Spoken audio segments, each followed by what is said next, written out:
प्रिय छात्रों, सुप्रभातम। आज 9वीं कक्षा के हिंदी विषय में आप सभी लोगों का स्वागत है। पूर्व के भांति जैसे प्रकरण में गीलू महादेवी वर्मा जी के द्वारा लिखित यह रेखा चित्र के कुछ अंश आप लोगों के सामने रखा गया था और जो शेष भाग बचा हुआ है उसे आज द्वितीय भाग के रूप में रखा जा रहा है। अर्थात यह गीलू पाठ जिसको पूर्व में बताया गया था, गीलू अर्थात यह गिलहरी का नाम गीलू रखा गया है। तो आपको वह याद होगा कि महादेवी वर्मा ने जब सोनजोही के नीचे उस गीलू की तलाश कर रही हैं तो उसे स्मरण के रूप में लिख रही हैं और उसमें आए दिन जो गीलू महादेवी वर्मा को चौंकाने का काम करता है उसे वह याद करती हैं। आगे इसमें लिखा गया है, उसे देखें अगले अन्वित के रूप में कि अचानक एक दिन सवेरे कमरे से बाहर बरामदे में आकर मैंने देखा 2 कौवे। यहाँ से पुनः स्मरण के आधार पर यह कहानी शुरू करती हैं कि अचानक मैंने एक दिन एकाएक सवेरे कमरे के बरामदे में आकर मैंने देखा, ऐसा लेखिका कहती हैं कि 2 कौवे एक गमले के चारों ओर, कौवों की संख्या 2 और एक गमले के चारों ओर चोंचों से छुआ छुअवल जैसा खेल खेल रहे हैं। ऐसा लगता था कि यह दोनों कौवे अपने चोंच के माध्यम से छुआ छुअवल का खेल खेल रहे हों। ऐसा महादेवी वर्मा जी ने अपने बरामदे में खड़ी होकर के उस गमले के पास देखी। यह काग भुसुंडी भी विचित्र पक्षी है। विचार करते हैं कि यह काग भुसुंडी अर्थात कौवा, जिनका नाम यहाँ काग भुसुंडी रख दिया गया, वह विचित्र पक्षी है। इस पक्षी की एक अलग विचित्रता है, सभी पक्षियों में यह अलग है। एक साथ समादृत, अनादृत, अति सम्मानित, अति अवमानित। कितना अच्छे ढंग से बताते हैं कि यह कौवा काग भुसुंडी अर्थात कौवा विचित्र पक्षी है, सभी पक्षियों में यह अलग है। एक साथ समादृत, कभी कभी इसे बहुत अधिक आदर दिया जाता है, समान रूप से आदर दिया जाता है। कभी कभी अनादृत अर्थात कभी कभी इनका बहुत निरादर किया जाता है, अपमानित किया जाता है। और कभी कभी अति सम्मानित, कभी कभी तो बहुत ही सम्मान दिया जाता है। कभी कभी अति अवमानित, कभी कभी बहुत ही, आप देखे होंगे कि कौवे जब कभी कभी काँव काँव की आवाज़ लगाते हैं तो उन्हें बहुत ही अनादरित भाव से, अर्थात कौवा और कोयल के आवाज़ के आधार पर कोयल को जितना सम्मान मिलता है उससे कहीं ज़्यादा कौवे को अपमान दिया जाता है, उसे भगाया जाता है। तो यहाँ कहा गया कि अनादरित भी किया जाता है और कभी कभी उसी कौवे से बड़े ही प्रेम पूर्वक पूछा जाता है कि क्या कोई समाचार लेकर के आए हो, तो कितना अच्छा ढंग से उसे आदर दिया जाता है। कभी कभी तो बहुत ही सम्मान और कभी कभी बहुत ही अनादर, यह दोनों का पात्र होता है एकमात्र कौवा, जिसे यहाँ लेखिका काग भुसुंडी कह करके संकेत की हैं।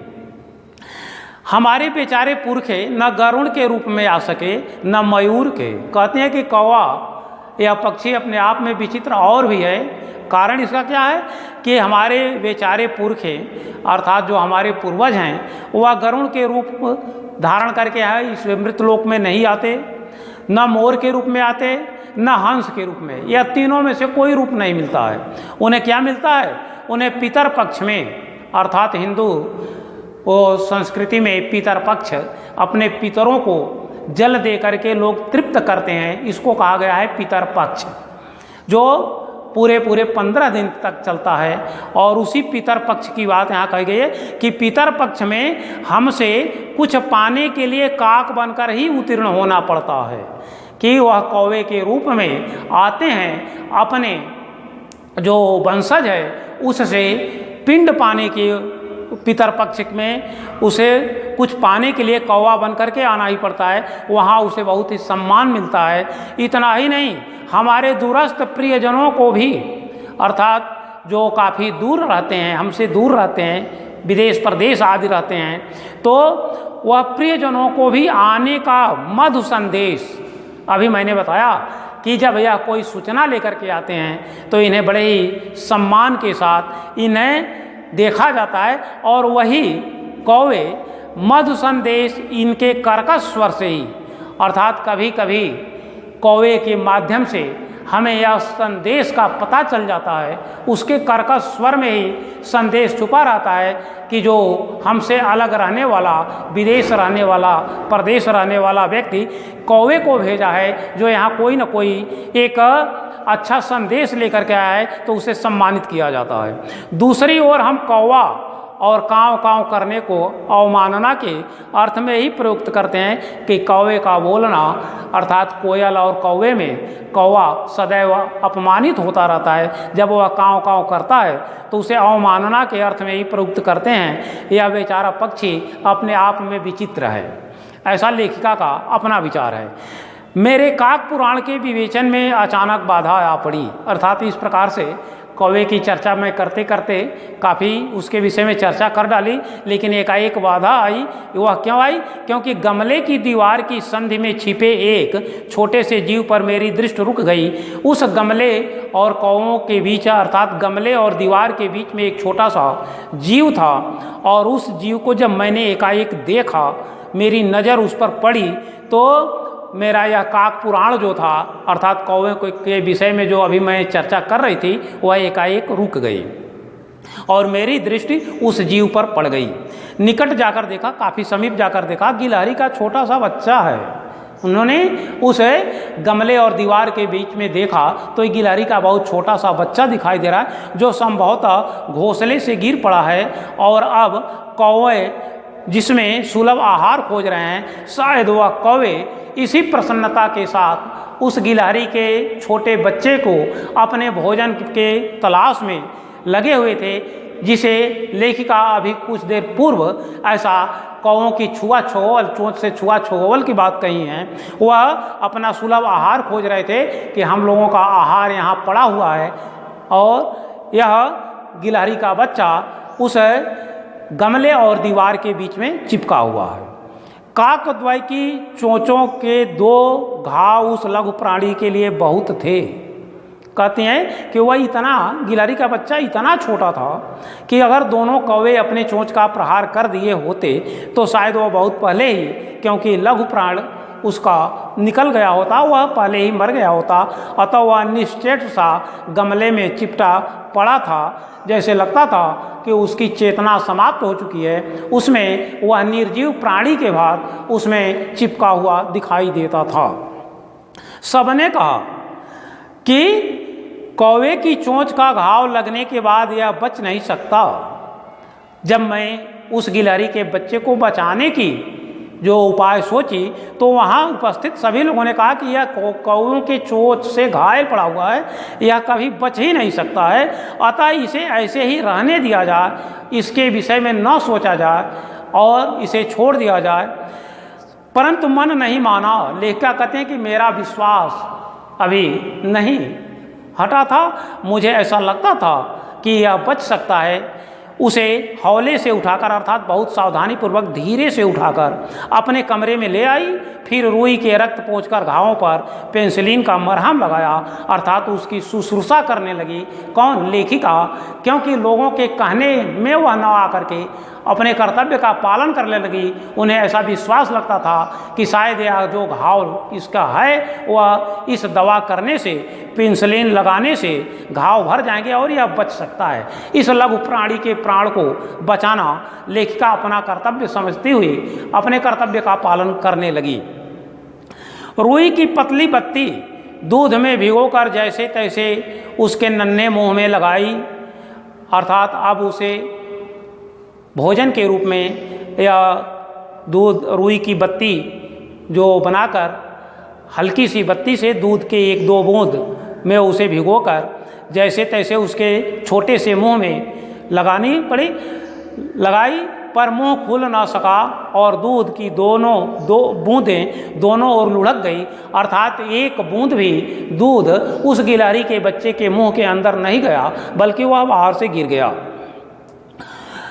कई घंटे के उपचार के उपरांत उसके मुंह में एक बूंद पानी टपकाया जा सका, अर्थात काफ़ी देर तक इस प्रयास को जारी रखने के बाद लेखिका बताते हैं कि उसके मुंह में केवल एक बूंद पानी टपकाया जा सका। तीसरे दिन वह इतना अच्छा और अस्वस्थ हो गया कि मेरी उंगली अपने 2 नन्हे पंजों से पकड़कर नीले कांच की मोतियों जैसे आँखों से इधर उधर देखने लगा।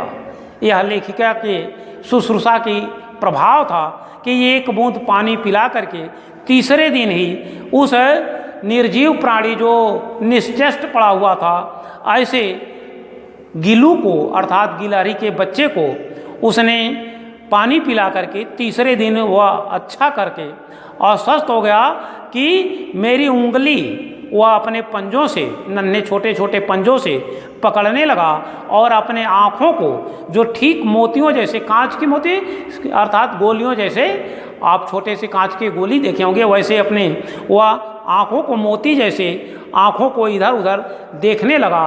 ऐसा लगता था कि शायद अब गीलू बच जाएगा, वह गिलहरी का छोटा सा बच्चा बच जाएगा। लेखिका अपने इस सेवा भाव से उसके प्राण बचाने में अपने आप को समर्थ पाने लगी। 3-4 मास में उसके स्निग्ध रोएं, छब्बेदार पूंछ और चंचल चमकीली आंखें सबको विस्मित करने लगा।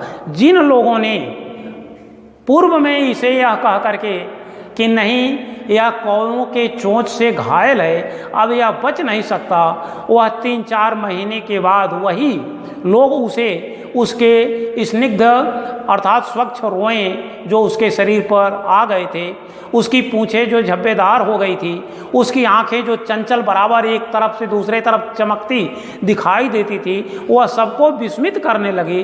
अर्थात सभी लोगों को आश्चर्य होने लगा कि यह वही प्राणी है जो कभी निश्चेष्ट भाव से यहाँ मृतप्राय प्राणी की तरह से पड़ा हुआ था, चेतन शून्य था, आज इसमें कितनी अधिक जो है चंचलता आ गई है। हमने उसकी जातिवाचक संज्ञा को व्यक्तिवाचक का रूप दे दिया। आप संज्ञा पढ़े होंगे, एक जातिवाचक संज्ञा और दूसरा व्यक्तिवाचक, अर्थात जो इसकी गिलहरी जाति थी उसको इन्होंने व्यक्तिवाचक रूप दे करके इसका नाम रख दिया इन्होंने गीलू। इस प्रकार उसे गीलू कहकर बुलाने लगे। मैंने फूल रखने की एक हल्की डलिया जिसमें फूल रखी जाती थी, ऐसे डलिया में रुई बिछाकर उसे तार से खिड़की पर लटका दिया और यही 2 वर्ष गीलू का घर रहा। अर्थात उसी डलिया में, रुई में गीलू 2 वर्ष तक रहा। वह स्वयं हिलाकर अपने घर में झूलता और अपनी कांच के मनकों जैसे आँखों से कमरे के भीतर और खिड़की के बाहर न जाने क्या क्या देखता समझता था।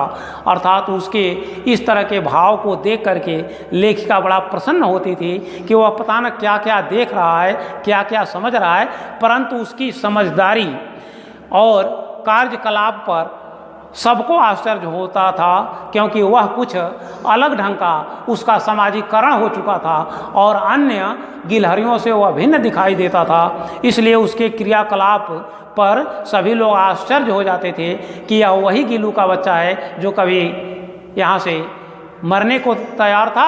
आज वह, लेखिका कहती है कि उसके क्रियाकलाप के कुछ इस तरह के उदाहरण भी सामने आने लगे कि जब मैं लिखने बैठती तब अपनी ओर मेरा ध्यान आकर्षित करने की उसे इतनी तीव्र इच्छा होती थी, जैसे लगता था कि अब लेखिका का संपूर्ण ध्यान केवल लिखने में हो गया है, मेरे तरफ ध्यान नहीं दे रही हैं। ऐसा जब गीलू महसूस करता था तो वह निश्चित रूप से अपने तरफ आकर्षित करने के लिए वह उनके एक अच्छा उपाय खोज निकाला था। वह मेरे पैर तक आकर सर से पर्दे पर चढ़ जाता, कभी पैर के पास आता, कभी सरसा वह चढ़ जाता था पर्दे के ऊपर, कभी उसकी उसी तेजी से उतरता चढ़ता, और जब तक लेखिका उसके तरफ एक नज़र देख नहीं लेती तब तक वह मानता नहीं, और उसका यह दौड़ने का क्रम तब तक चलता रहता जब तक मैं उसे पकड़ने के लिए न उठती, अर्थात उसको पकड़ करके और मैं रख लेती थी तो वह मान जाता था और उसे ऐसा लगता था कि इसी के बहाने लेखिका को हम अपने तरफ आकर्षित कर सकते हैं। ऐसा गीलू को पूर्ण विश्वास था और लेखिका को भी ऐसा विश्वास था कि शायद यह मुझे अपने तरफ आकर्षित करने का एक अच्छा उपाय ढूंढ लिया है। आज बस इतना ही। अगले दिन आगे शेष भाग आपको बताया जाएगा। आज आप सभी लोगों को बहुत बहुत धन्यवाद।